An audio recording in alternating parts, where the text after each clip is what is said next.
شباب السکوت شیخ محمد خالد، شیخ شمس الزوہا، شیخ خورشید،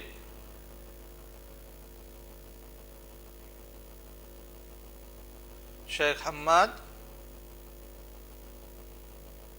شیخ سعود، شیخ حشام الدین، شیخ عبدالعزیز،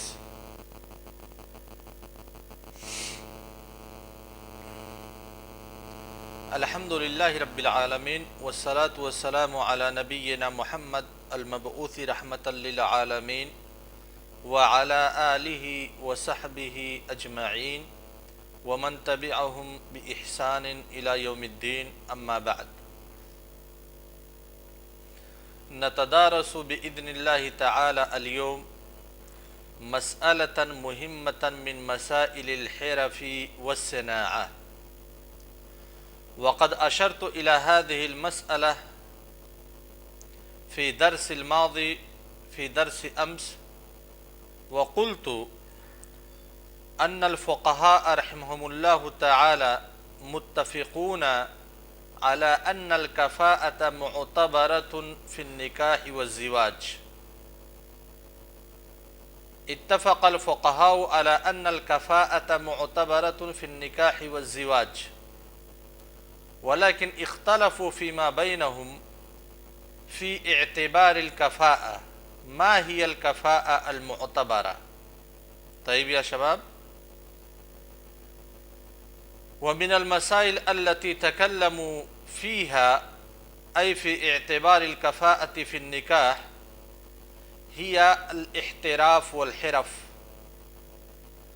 هل الحرف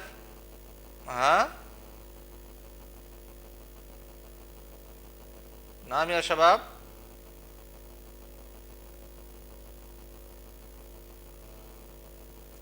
المسألة واضحة يا شيخ،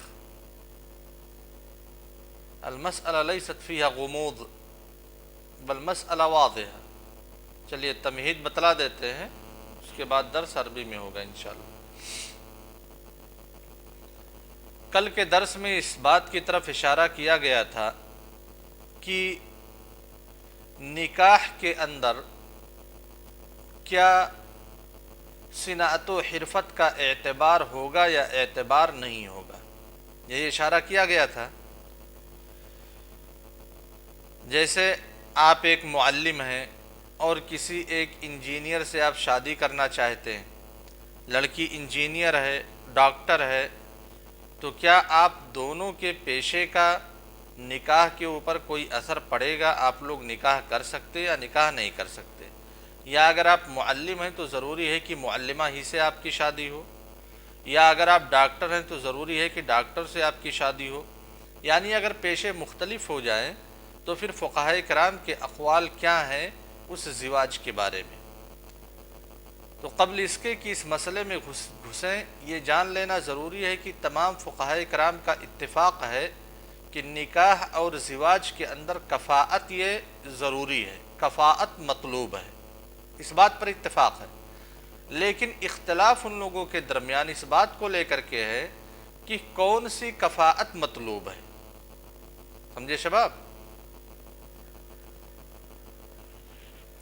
کون سی کفاءت مطلوب ہے، اس میں اختلاف ہے. ٹھیک، یہی مسئلہ ہم انشاءاللہ پڑھیں گے. تو جن کفاءات میں اختلاف واقع ہوا ہے کہ کیا یہ کفاءت زواج کے اندر، نکاح کے اندر مطلوب ہے کہ نہیں ہے، انہی کفاءات میں سے ایک ہے صنعت و حرفت. ٹھیک ہے شباب؟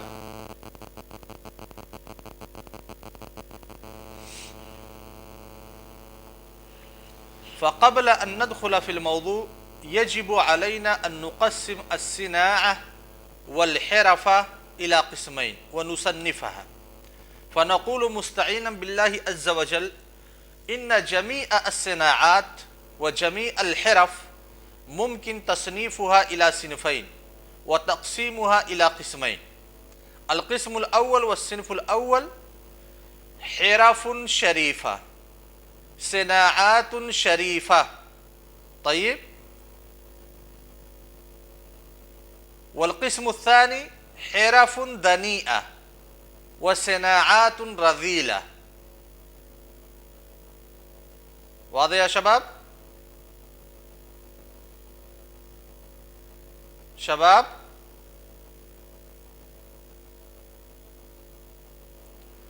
هناك توجد حرف هي حرف كريمة وحرف شريفة، وتوجد حرف دنيئة، حرف رذيلة. يعني من حيث طبيعة الإنسان قد يفضل الحرفة على الحرفة، ويميل طبعه إلى حرفة غير حرفة أخرى. واضح إلى هنا أو غير واضح؟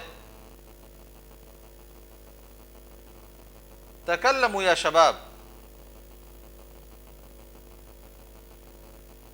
نہیں سمجھ میں آ رہی یہ بات؟ افسوس ہے،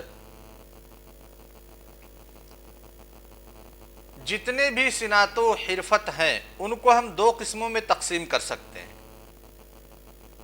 ایک صنعت و حرفت کی وہ قسم جو شریف ہے، جو باعث کرامت ہے، جس کو کرنے میں انسان بے عزتی نہیں محسوس کرتا ہے. ٹھیک ہے شباب؟ صنعت و حرفت کی دوسری قسم جسے کرنے میں انسان جھجک محسوس کرتا ہے، بے عزتی محسوس کرتا ہے، جو گھٹیا قسم کی صنعت و حرفت. مثال کے طور پر آپ ایک معلم ہیں، جیسے میں ابھی پڑھا رہا ہوں آپ لوگوں کو، اور آپ کے مدرسے کے اندر ہی ایک مہتر ہے. میں بھی اپنے پیشے سے لگا ہوا ہوں، تعلیم کے پیشے سے. وہ مہتر بھی اپنے پیشے سے لگا ہوا ہے، باتھ روم ٹوائلٹ وغیرہ کی صفائی ستھرائی سے. ٹھیک ہے شباب؟ دونوں پیشہ ہے، دونوں حرفہ ہے، لیکن دونوں میں کچھ فرق ہے.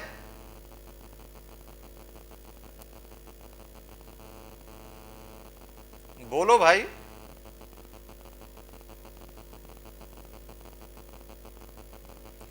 دونوں پیشہ ہے، لیکن طبیعت نفس کے اعتبار سے دونوں پیشوں میں کچھ فرق ہے. معلم کا جو پیشہ ہے، مدرس کا جو پیشہ ہے، یہ باعث کرامت ہے، باعث فخر ہے، باعث عزت ہے. اور مہتر کا جو پیشہ ہے یہ باعث رذالت ہے، باعث ندامت ہے. طبیعت اس کام کی طرف مائل نہیں ہو رہی ہے. جو بھی مہتری کے پیشے میں آ رہا ہے وہ مجبوری کی وجہ سے ہے، نہ کہ اس کی طبیعت چاہتی ہے کہ لیٹرنگ اور باتھ روم جا کر کے صاف کرے. سمجھے شباب؟ تو اسی طریقے سے جتنے بھی حرف اور صناعات ہیں ان کو دو قسموں میں تقسیم کر سکتے ہیں. ایک وہ قسم جس کی طرف انسان کی طبیعت راغب ہوتی ہے، ہر کوئی چاہتا ہے کہ یہ پیشہ ہمیں مل جائے تو ہم کر لیں، اسی کو حرف شریفہ اور حرف کریمہ بولا جاتا ہے. اور دوسری قسم ہے حرف دنیہ، حرف رذیلہ، یعنی انسان کی طبیعت جس پیشے کی طرف مائل نہ ہو. اور حرف کی تقسیم حرف شریفہ اور حرف دنیہ یہ تقسیم کیوں کی جا رہی ہے؟ کیونکہ ابھی گفتگو آئے گی کہ ایک اگر اعلیٰ حرفے سے متعلق ہو ایک شخص اور وہ شادی کرنا چاہتا ہے ایک دنی حرفے سے تعلق رکھنے والی لڑکی سے، تو کیا دونوں میں شادی ہو سکتی ہے کہ نہیں ہو سکتی ہے؟ اسی لیے تقسیم کی جا رہی ہے.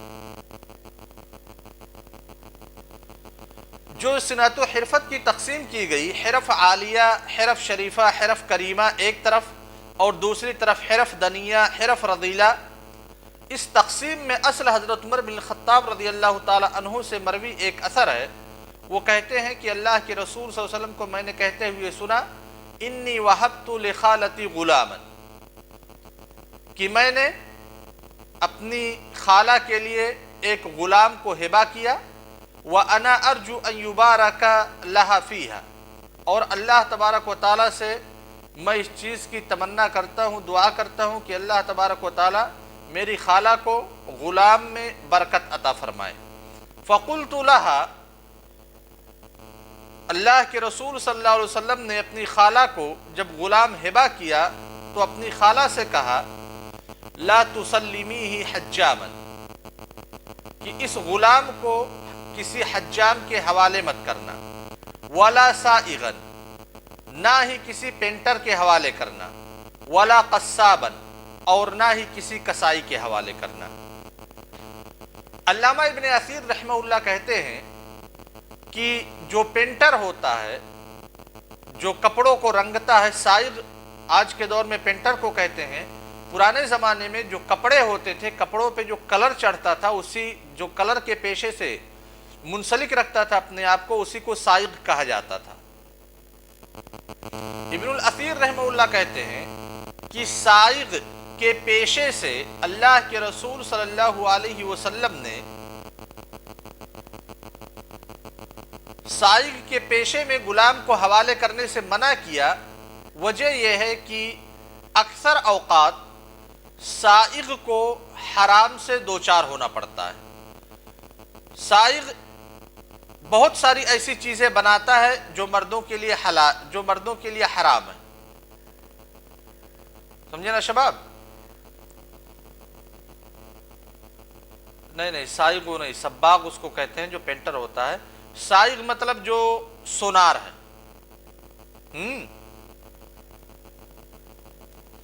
سائغ کا مطلب سونار۔ اللہ کے رسول صلی اللہ علیہ وسلم نے کہا کہ سائغ کے حوالے مت کرنا اس غلام کو، یعنی ایک سونار کے حوالے، سونار کے پیشے سے اس کو منسلک مت کرنا۔ علامہ ابن اثیر رحمہ اللہ کہتے ہیں کہ سونار بہت ساری ایسی چیزیں بناتا ہے جو مردوں کے لیے حرام ہے، اور بسا اوقات وہ حرام برتنوں کو بھی بناتا ہے۔ اس لیے اللہ کے رسول صلی اللہ علیہ وسلم نے اس پیشے سے بچنے کی تاکید کی۔ رہی بات قصاب کی، جزار کی، کسائی کی، تو چونکہ کسائی کا لباس، کسائی کا بدن یا جزار کا بدن یہ نجاستوں سے پاک نہیں رہ سکتا ہے۔ خون ہے، جانور کے پیشاب پاخانے ہیں، خون کے چھینٹے ہیں، چربی ہے، یہ ساری چیزیں قصاب کے بدن میں، قصاب کے کپڑے میں ہمیشہ لگی رہتی ہیں۔ سمجھ گئے نا شباب؟ خلاصہ کلام یہ کہ اللہ کے رسول صلی اللہ علیہ وسلم نے حجامت کو، اور حجامت اس دور کا جو حجامت تھا، منہ سے خون کو نکالنا کسی دوسرے کی باڈی سے، خراب خون کو، تو یہ اچھا پیشہ مانا جا سکتا ہے؟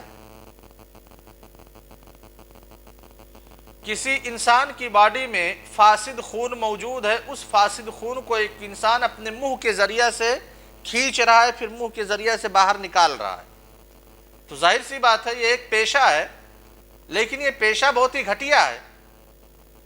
تو اللہ کے رسول صلی اللہ علیہ وسلم نے سائغ، حجام اور قصاب، ان پیشوں کو گھٹیا پیشہ تصور کیا۔ گھٹیا پیشے کا مطلب یہ نہیں ہے کہ یہ پیشے جائز نہیں ہے۔ گھٹیا پیشے کا مطلب یہ ہے کہ انسانی طبیعت، انسانی فطرت ان چیزوں سے دور بھاگتی ہے۔ سمجھے؟ کلیئر ہے شباب؟ لہذا اللہ کے رسول صلی اللہ علیہ وسلم کی اس حدیث کو بنیاد بنا کر کے جتنی بھی صناعت و حرفت ہے، ان صناعت و حرفت کو فقہائے کرام نے دو قسموں میں تقسیم کیا ہے۔ ایک حرف مکرمہ، حرف شریفہ، اور دوسرا حرف رذیلہ، حرف دنیہ۔ پھر اس کے بعد فقہائے کرام رحمہم اللہ نے جو حرف شریفہ ہیں، جو حرف مکرمہ ہیں، یعنی جن پیشے کی طرف انسانی طبیعت مائل ہوتی ہے، ان پیشوں کے درمیان مفاضلت بھی فقہائے کرام رحمہم اللہ نے کیا ہے کہ کون سا پیشہ سب سے اچھا ہے۔ جو پیشے شریف ہیں، صحیح ہیں، اچھے ہیں، ان پیشوں میں سب سے اچھا پیشہ کون سا ہے، یہ ہمارے فقہائے کرام رحمہم اللہ کی باریک بینی کہیے کہ ہر ایک جزئیے پہ ان لوگوں نے گفتگو کی ہے. ٹھیک ہے شباب؟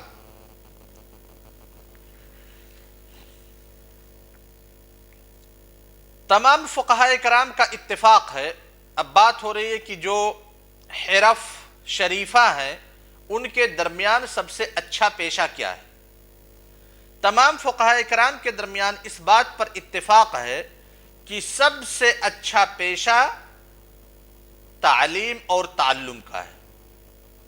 تعلیم اور تعلم کا ہے، تدریس کا ہے، یا وہ پیشہ جو انڈائریکٹلی تعلیم اور تعلم کی طرف لوٹتا ہو،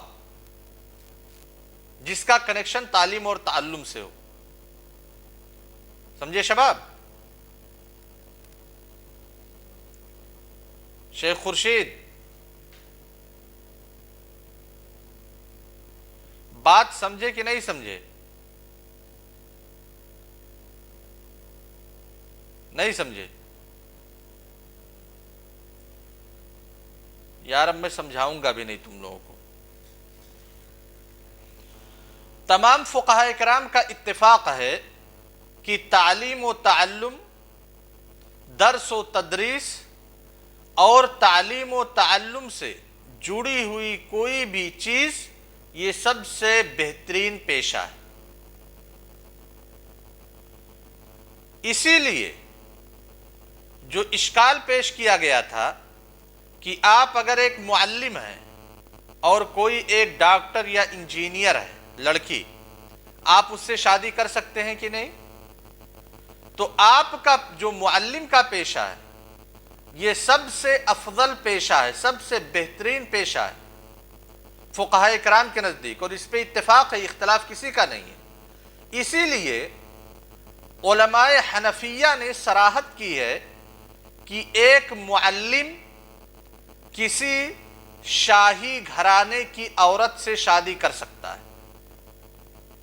ایک معلم، ایک آدمی جو معلم کا پیشہ اپنائے ہوئے ہے، وہ کفو مانا جائے گا شاہی گھرانے کی عورت کے لیے، لہذا ایک شہزادی سے بھی شادی کر سکتا ہے. سمجھ گئے نا؟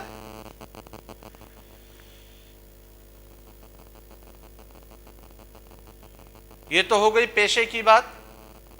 اور پیشے سے جڑی ہوئی کہ سب سے بہترین کمائی کیا ہے، سب سے بہترین سورس آف انکم کیا ہے. ابن مفلح رحمہ اللہ نے الآداب الشرعیہ میں علماء کرام کا اجماع نقل کیا ہے کہ سب سے افضل سورس آف انکم مال غنیمت، اگر وہ خیانتوں سے پاک رہے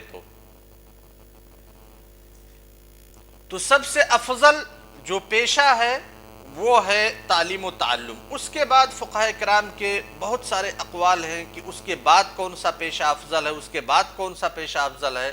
بہت سارے اقوال اور بہت ساری تفصیلات موجود ہیں.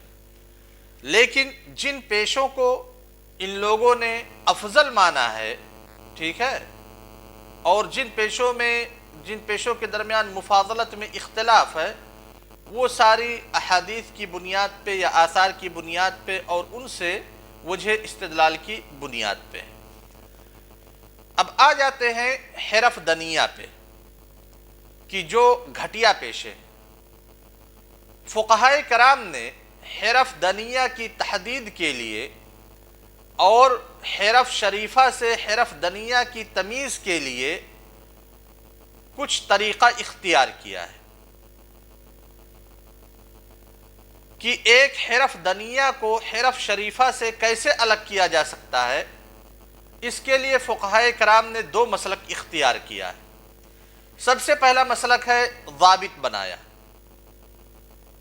ایک قاعدہ بنایا. قاعدہ کیا ہے کہ کل حرفۃ فیہا مباشرۃ نجاست ہی حرفۃ دنیہ. ہر وہ پیشہ جس پیشے سے منسلک ہونے کے بعد انسان ڈائریکٹلی گندگی اور نجاست سے ملوث ہو سکتا ہے، اس کا شمار حرف دنیا میں ہوگا، اور ہر وہ پیشہ جس سے منسلک ہونے کے بعد انسان ڈائریکٹلی نجاست اور غلاظت میں ملوث نہ ہو وہ حرف شریفہ میں ہوگا۔ واضح شباب؟ لہذا قصاب، حجام، کناس یعنی مہتر، یہ سارے جو احتراف ہیں، یہ سارے جو پیشے ہیں جس میں ڈائریکٹلی انسان غلاظت اور نجاست سے ملوث ہوتا ہے، یہ حرف دنیا کہلاتے ہیں، گھٹیا پیشے۔ اور جس میں انسان نجاست سے پاک رہتا ہے وہ حرف شریفہ کہلاتے ہیں۔ فقہاء کرام کا ایک مسلک ہے کہ انہوں نے حرف شریفہ اور حرف دنیا کے درمیان تمییز کرنے کے لیے قاعدے کا سہارا لیا۔ دوسرا جو مسلک ہے، ان لوگوں نے کوئی قاعدہ نہیں بنایا، بلکہ اس کا مرجع عرف کو قرار دیا کہ ہر ایک معاشرے کا جو عرف ہے، جو عوام الناس ہے، جو ان کا تعامل ہے، عرف جس پیشے کو جس معاشرے میں گھٹیا تصور کرتا ہے وہ پیشہ گھٹیا تصور کیا جائے گا، اور جس پیشے کو عرف اور معاشرہ بہترین تصور کرتا ہے اس پیشے کو بہترین تصور کیا جائے گا۔ یہ جمہور فقہا کا مسلک ہے، دنیئہ پیشے یعنی گھٹیا پیشے اور اچھے پیشوں میں تفریق کرنے کے لیے۔ سمجھ گئے شباب؟ ٹائم ختم ہو گیا اور مسئلے تک نہیں پہنچ سکے، لیکن اتنا تو واضح ہو گیا کہ کچھ پیشے ایسے ہیں جو گھٹیا ہیں اور کچھ پیشے ایسے ہیں جو اچھے ہیں۔ السلام علیکم ورحمۃ اللہ وبرکاتہ۔